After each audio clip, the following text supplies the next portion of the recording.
Hello and welcome to our digital broadcast where we focus on Omicron. I'm Sneha Mordani. Let's talk about the India situation first when it comes to the fifth variant of concern.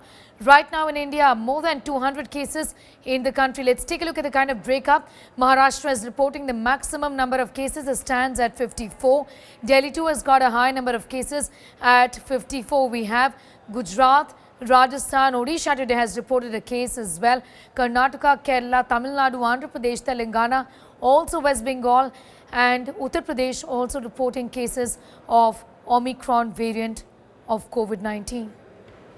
There's a big concern in India as COVID protocols continue to be violated left, right and centre. Let's take a look at these pictures coming in from different parts of the country where, in fact, there are serious violations when it comes to gatherings. Of course, people are celebrating as we are getting ready to ring in the New Year and also Christmas. But violations when it comes to basic COVID protocol as is evident. The government on its part has said they're doing what they can, preparing for the worst case scenario. Take a look.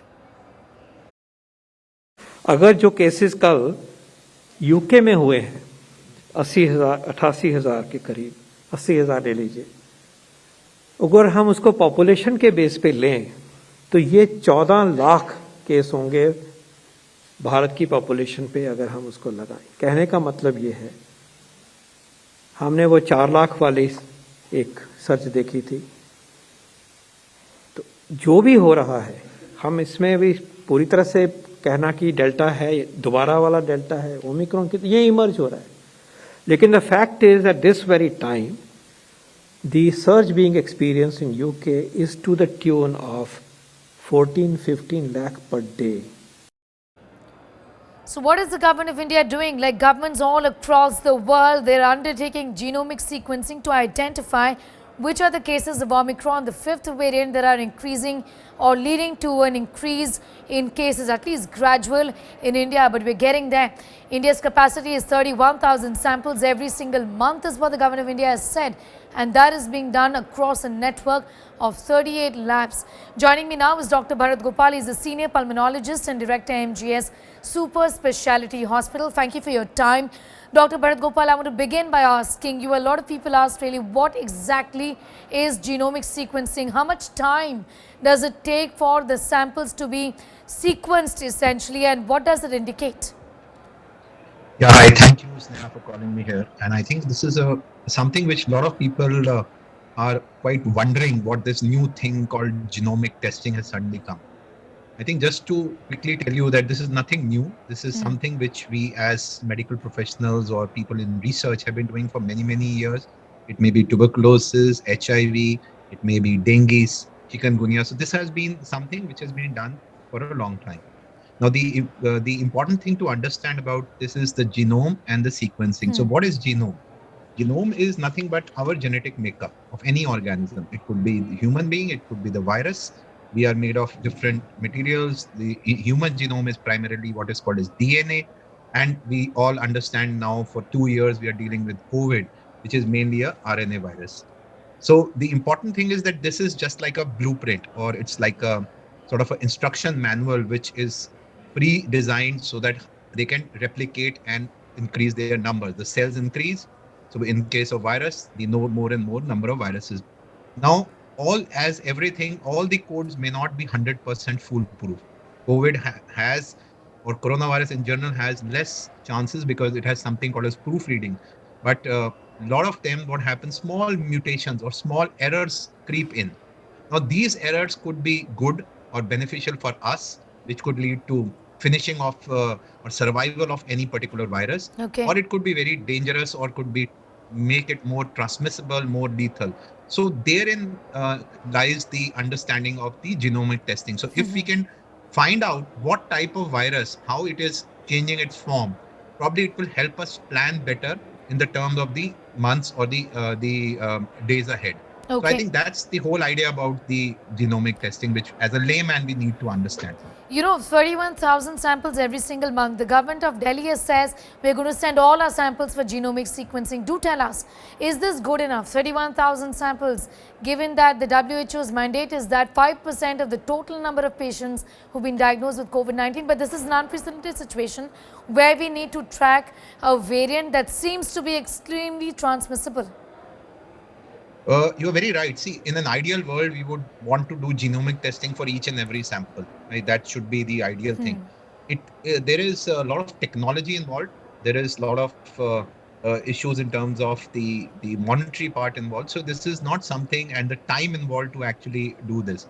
So it's not something that we can ramp up very quickly. We are already, I think, you must be aware that last year in December, the Indian government actually came up with a consortium of genetic labs where they could do these genomic testing. Yes. So I think we are at least a year ahead than what we could have been had we not thought about these things.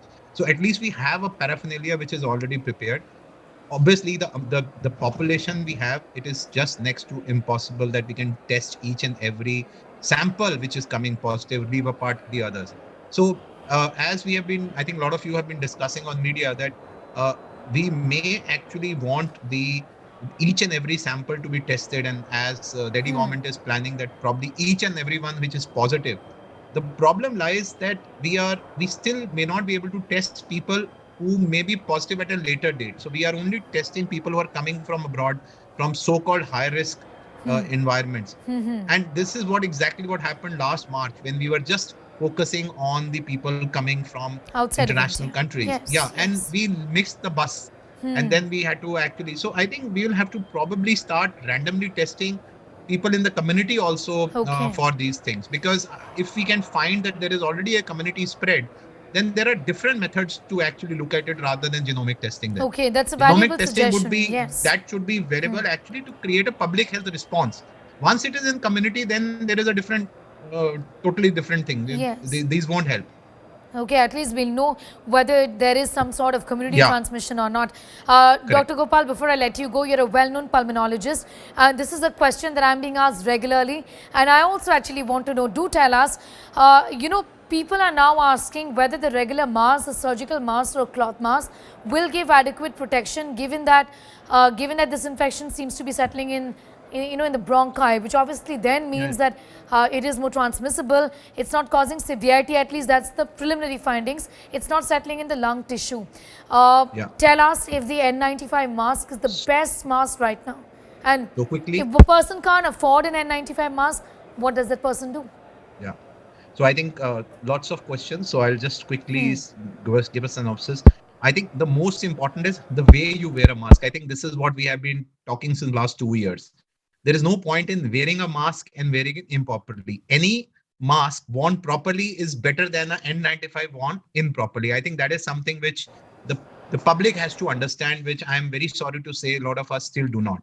So coming to the ideal situation again, N95 for everyone, properly worn, probably is going to cut down on transmission, well proven. Double masking, even if you have a 3-ply mask or a surgical mask with a cotton mask on top of it, probably may also help.